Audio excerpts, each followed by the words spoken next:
नमस्कार बच्चों। Pushpa education the key of success में आप सभी स्टूडेंट्स का हार्दिक अभिनंदन, हार्दिक स्वागत। तो हम माँ शारदे को नमन करते हुए आज की क्लास आरंभ करते हैं। तो बच्चों, कल मैंने आपको 2 क्लासेस करवा चुकी हूँ। कल कल और परसों मैंने करवा दी हैं आपको क्लासेस।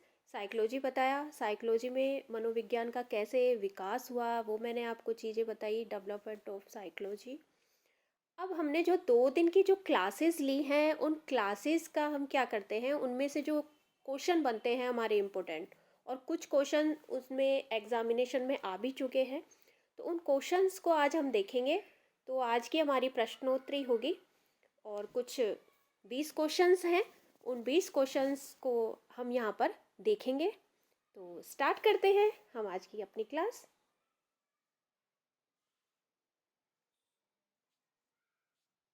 तो देखिए बच्चों, पहला क्वेश्चन है आपके सामने। सभी को आपको स्क्रीन पे दिखाई दे रहा होगा कि पहला क्वेश्चन क्या है। जैसा कि पहला क्वेश्चन है हमारा, मनोविज्ञान का जनक कौन है। देखिए, मैं चाहती तो यहाँ ऑप्शन भी रख सकती थी, ABCD जो भी रख सकती थी। 4 ऑप्शन आपके सामने रखती और 4 को क्वेश्चन अगर मैं आंसर आपके सामने रखती तो आप उनमें से शायद बता भी देते। लेकिन ये मैंने वन लाइनर रखे हैं। क्यों रखे हैं? ये इसलिए रखे हैं कि जिससे आपको अच्छे से याद हो जाए, थोड़ा जल्दी कॉन्सेप्ट आपको क्लियर रहेगा। पहले की आपने दोनों क्लासेस अगर आपने अच्छे से देखी हैं तो आपको ये जो भी मैंने क्वेश्चन पूछे हैं इनके आंसर आप बहुत अच्छे से बता पाएंगे। तो पहला क्वेश्चन मैंने बोला आपको, मनोविज्ञान का जनक कौन है। आपको 30 सेकंड मिलते हैं, ठीक है। मनोविज्ञान का जनक कौन है, जल्दी, तुरंत आपके दिमाग में चीज़ें आ जानी चाहिए। तो मनोविज्ञान का जनक कौन है? अरस्तु। मनोविज्ञान का जनक कौन? अरस्तु, ठीक है। सेकंड क्वेश्चन है अपना, मनोविज्ञान की जननी कौन है। मनोविज्ञान की जननी कौन है? Time start now. दर्शन शास्त्र। फटाफट आपके दिमाग में क्वेश्चन के आंसर फटाफट आ जाने चाहिए आपके आंसर कि मनोविज्ञान की जननी कौन? दर्शन शास्त्र। थर्ड क्वेश्चन है अपना,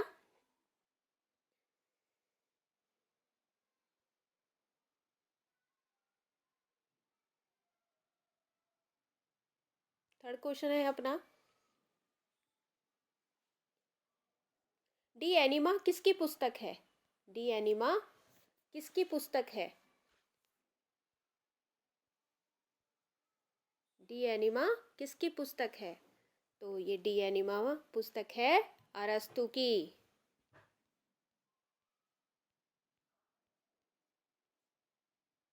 अरस्तु, ठीक है। चौथा क्वेश्चन है अपना, चौथा क्वेश्चन देखिए, रुडोल्फ गोयकर पुस्तक का नाम बताइए। रुडोल्फ गोयकर की, बेटा यहाँ पे की करना है आपको, कुछ मिस्टेक्स हो जाती हैं। तो रुडोल्फ गोयकर की पुस्तक का नाम बताइए। तो रुडोल्फ गोयकर की पुस्तक का नाम क्या है? साइक्लोजिया।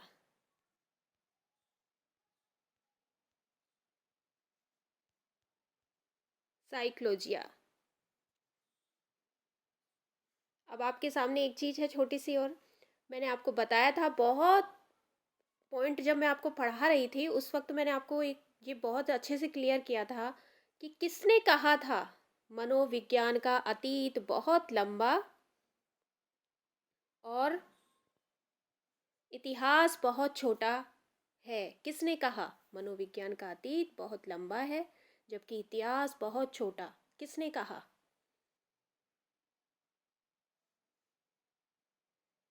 जल्दी बताइए बच्चों।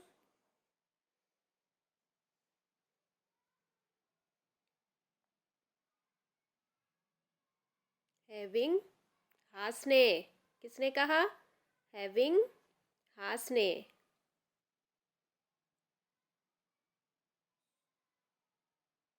हैविंग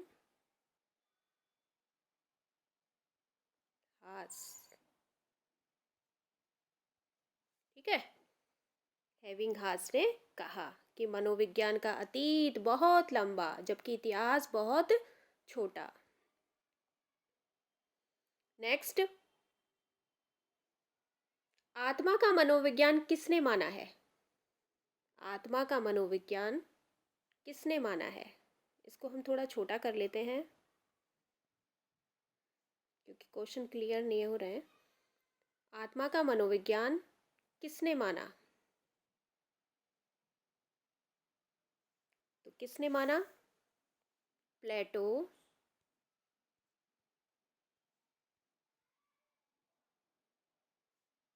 अरस्तु, प्लेटो, अरस्तु और डेकार्डे। डेकार्डे, ठीक है। नेक्स्ट क्वेश्चन, पंपोनोजी ने मनोविज्ञान को क्या बताया? देखो, पंपोनोजी, पम मन, पम मन आ रहा है ना, पम मन। पंपोनोजी ने क्या बताया? तो मन और मस्तिष्क का विज्ञान। पंपोनोजी ने बताया बेटा, मन व मस्तिष्क का विज्ञान।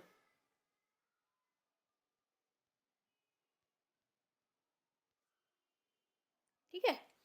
नेक्स्ट देखेंगे, प्रयोगात्मक मनोविज्ञान का जनक कौन है? प्रयोगात्मक मनोविज्ञान का जनक कौन है? देखिए, प्रयोगात्मक मनोविज्ञान का जनक विलियम वुंट। William Wundt. प्रयोगात्मक मनोविज्ञान का जनक कौन? William Wundt. आपको फटाफट आपके दिमाग पे क्वेश्चन जैसे ही मैं क्वेश्चन बोलूँ तुरंत आंसर आने चाहिए आपके दिमाग में। जैसे ही आंसर आएंगे आप कर लोगे फटाफट काम।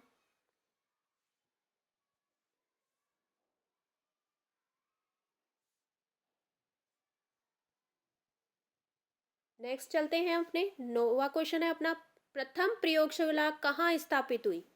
तो सभी को पता है कि प्रथम प्रयोगशाला कहाँ स्थापित हुई, बताइए जल्दी। प्रथम प्रयोगशाला कब स्थापित हुई?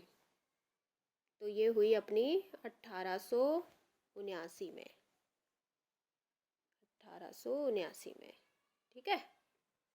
नेक्स्ट है, मनोविज्ञान दर्शन शास्त्र की शाखा से अलग कब हुआ? मनोविज्ञान दर्शन शास्त्र की शाखा से अलग कब हुआ? तो अभी मैंने आपको बताया था, वही 1879 में। शायद एक क्वेश्चन अपना रह गया है बीच में, उसको देख लेते हैं। प्रयोगशाला स्थापित करने वाले मनोवैज्ञानिक का नाम बताइए। प्रयोगशाला स्थापित करने वाले मनोवैज्ञानिक का नाम बताइए। तो ये प्रथम प्रयोगशाला कब स्थापित हुई थी? 1879 में। और प्रथम प्रयोगशाला स्थापित किसने की थी? ये भी विलियम वुंट ने की थी। William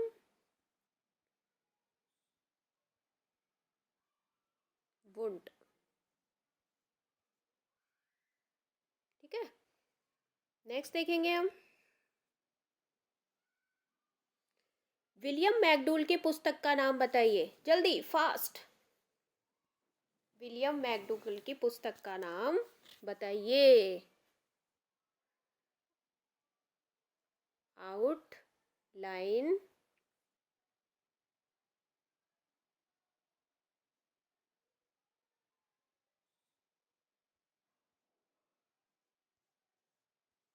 psychology. Outline psychology. William McDougall की पुस्तक का क्या नाम था? Outline psychology. नेक्स्ट देखेंगे हम लोग,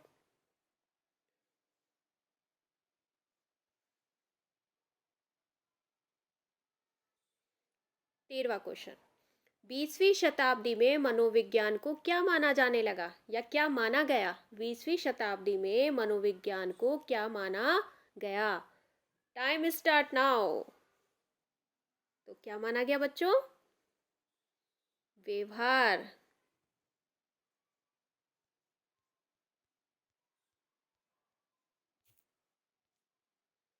का विज्ञान। व्यवहार का विज्ञान। 20वीं शताब्दी में मनोविज्ञान को क्या माना गया? व्यवहार का विज्ञान। आगे देखिए बच्चों, व्यवहार का विज्ञान मानने वाले प्रमुख मनोवैज्ञानिक कौन थे? मैंने आपसे कहा प्रमुख मनोवैज्ञानिक कौन थे, इस पे ध्यान दीजिएगा। प्रमुख मनोवैज्ञानिक कौन थे? व्यवहार का मनोवैज्ञानिक मानने वाले प्रमुख मनोवैज्ञानिक कौन थे? जल्दी।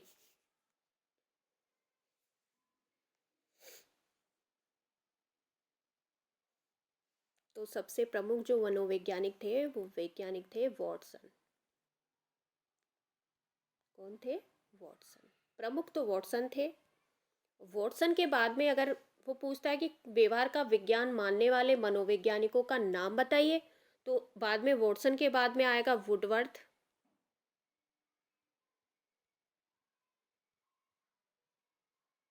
Skinner,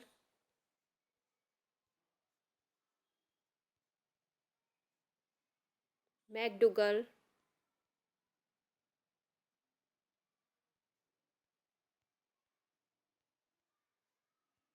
and Thorndike.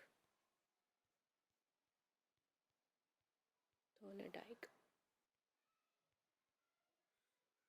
ठीक है। आगे देखिए, व्यवहारवाद के जनक बताएं। अभी ऊपर मैंने आपको बताया था कि व्यवहार का विज्ञान मानने वाले प्रमुख मनोवैज्ञानिक कौन कौन थे, तो वो आप सभी बता सकते हैं। उसमें वुडवर्थ, स्किनर, मैकडुगल, थॉर्नडाइक और वॉटसन। प्रमुख अगर पूछते हैं तो वॉटसन। और व्यवहारवाद के जनक बताएं, तो व्यवहारवाद के जनक कौन है? वो भी हैं वॉटसन।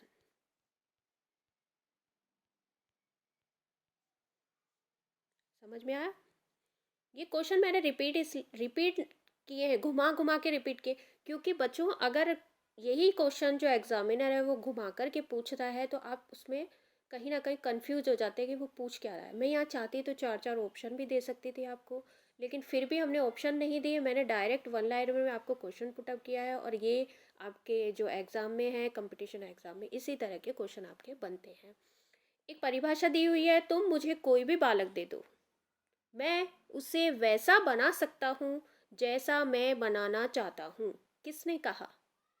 अब वो चार ऑप्शन आपको देगा और आपको पता होगा तो आप बता देंगे। मैं बनाना चाहता हूँ, तो मैं कौन? मैं कौन? वॉटसन। किसने कहा? वॉटसन ने कहा। सब जानते हैं आप लोग।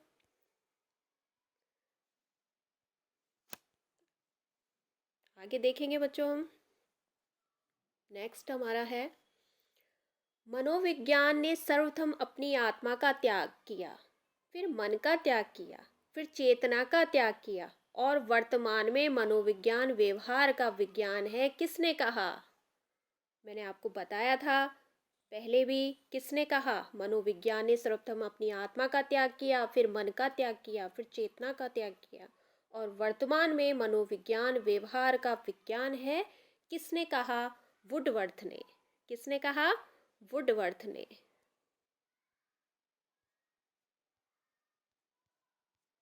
वुडवर्थ ने। व्यवहारवादी किस में विश्वास करते थे? व्यवहारवादी किस में विश्वास करते थे?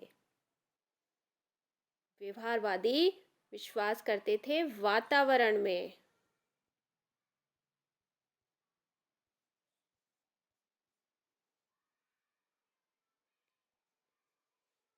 नेक्स्ट है हमारा, साइकोलॉजी शब्द की उत्पत्ति किस भाषा से हुई है? साइकोलॉजी शब्द की उत्पत्ति किस भाषा से हुई है? देखिए बच्चों, यहाँ पे साइकोलॉजी जो शब्द है हमारा, वो शब्द है इंग्लिश का, अंग्रेजी का है। और अंग्रेजी शब्द की, ये साइकोलॉजी शब्द की जो उत्पत्ति किस भाषा से हुई है, तो वो लेटिन भाषा से हुई है। लेटिन, मैंने आपको पहले भी बताया था कि लेटिन भाषा से हुई है। और लेटिन भाषा के दो शब्दों से हुई है। कौन कौन से हैं वो? साइको, लोगस। यहाँ आगे मैंने फिर क्वेश्चन वही बनाया कि इसका अर्थ साइको, लोगस का अर्थ क्या है। तो साइको का अर्थ तो बच्चों मैंने आपको बताया था आत्मा। साइको का अर्थ बताया था मैंने आत्मा। और लोगस का क्या बताया था मैंने आपको? अध्ययन,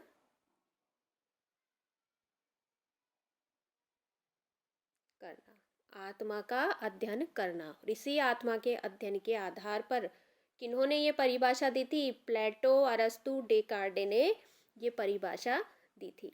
तो यहाँ पर हमारे 20 क्वेश्चन जो हैं वो समाप्त होते हैं। आप सभी इन क्वेश्चंस को बार बार देखिएगा। एक अगर किसी में आंसर अगर मैंने गलत बता दिया तो आप मुझे बता सकते हैं। वैसे मैंने पूरी सावधानी रखी है। मैं आपके ये जो जो भी बना रही हूँ, जो भी कुछ तैयार कर रही हूँ, सिर्फ ऑथेंटिक्स बुक्स में से तैयार करती हूँ बच्चों। ये नोट्स में तैयार जो भी कर रही हूँ वो ऑथेंटिक बुक्स होती हैं, उन्हीं में से मैं तैयार करती हूँ। और ऐसा नहीं है कि मैं ऐसे ही नोट्स बना के ले आती हूँ। मैं जो मेरे पास बुक्स हैं, जो ऑथेंटिक्स बुक्स हैं, उन सबको मैं देख करके अच्छे से आपके नोट्स बना रही हूँ। किसी भी तरह की कोई भी फालतू चीज़ों को मैं इसमें नहीं डाल रही हूँ। सारी जो भी आएंगी आपके, जो भी मैं आपको पढ़ा रही हूँ, वो सभी आपके कंपटीशन एग्ज़ाम में आएंगी बच्चों। तो ये आप ध्यान रखिएगा। ये सारे क्वेश्चंस जो हैं मैंने करवाए हैं। आप इनको अच्छे से इनकी इनकी आप स्क्रीनशॉट ले सकते हैं। मैंने आंसर बताए, आप अपने आप अपने उसमें नोटबुक बनाई है उसमें उतार सकते हैं इनको। और अच्छे से आपकी नोटबुक तैयार हो जाएगी। आप अपने नोट्स तैयार कीजिए। अगर कुछ ही टाइम में हम एक अपना टेलीग्राम चैनल स्टार्ट कर देंगे तो उसमें मैं नोट्स को आपको सेंड कर दूंगी, तो आप अपने नोट्स बना सकते हैं। और वीडियो को बच्चों जितना हो सके लाइक करें, शेयर करें, सब्सक्राइब करें। आपने इस वीडियो को देखा और इसके लिए बहुत बहुत धन्यवाद। और मैं तो यही कहूँगी कि बच्चों, मुझे पता है कि आप सभी ने रीट की प्रिपरेशन की है। आपके पास अच्छे नोट्स भी हैं, आप अच्छे आपने कोर्स भी ले रखे होंगे। लेकिन बच्चों को उन देखिए, उन वीडियोस को भी देखिए। लेकिन आप मेरा वीडियो देखेंगे तो इससे है कि आपका रिवीजन भी होगा। आप ऑडियो सुन रहे हैं तो उससे रिवीजन होगा आपका। आपके दिमाग में क्लियरिटी आएगी चीज़ों की। और जो बच्चे हैं जिनके पास अभी तक कोई कोर्स उपलब्ध नहीं है किसी तरह का, क्योंकि बहुत हमारे इस दुनिया में काफ़ी गरीब बच्चे भी हैं जो कोर्स ले नहीं सकते हैं। तो उन बच्चों तक ये चीज़ें अगर ये पहुंचता है, ये चैनल मेरा जाता है वहाँ तक, तो उन बच्चों के लिए कुछ सावधानी हो जाएगी, कुछ अच्छी चीज़ें उनको मिल जाएगी, कुछ नोट्स अच्छे मिल जाएंगे। तो ये आप शेयर करेंगे तभी हो पाएगा। आपका साथ रहा तो मैं ये अच्छे से आपकी ये जो रीट का जो साइकोलॉजी का जो मैंने स्टार्ट किया है, ये एक बीड़ा लिया है, ये उठाया है मैंने, तो इसको मैं पूरा करूँगी। 5 यूनिट में पूरा करवाऊँगी। बहुत अच्छे से, बहुत सरल लैंग्वेज में मैं आपको ये कोर्स उपलब्ध करवाऊँगी बच्चों। तो आप अपने फ्रेंड्स को शेयर कीजिए। और जो बच्चा कोर्स नहीं ले पा रहा है, किसी अच्छे कोर्स को नहीं ले पा रहा है, तो आप इन वीडियोस को अगर आप मेरे को इन बच्चों को भेजेंगे तो बच्चे इस चीज़ का फ़ायदा उठा पाएंगे। उनका रिवीजन भी होगा, वो बच्चे अच्छे से चीज़ों को याद कर पाएंगे। तो thank you, thanks for watching. Okay, नमस्कार बच्चों।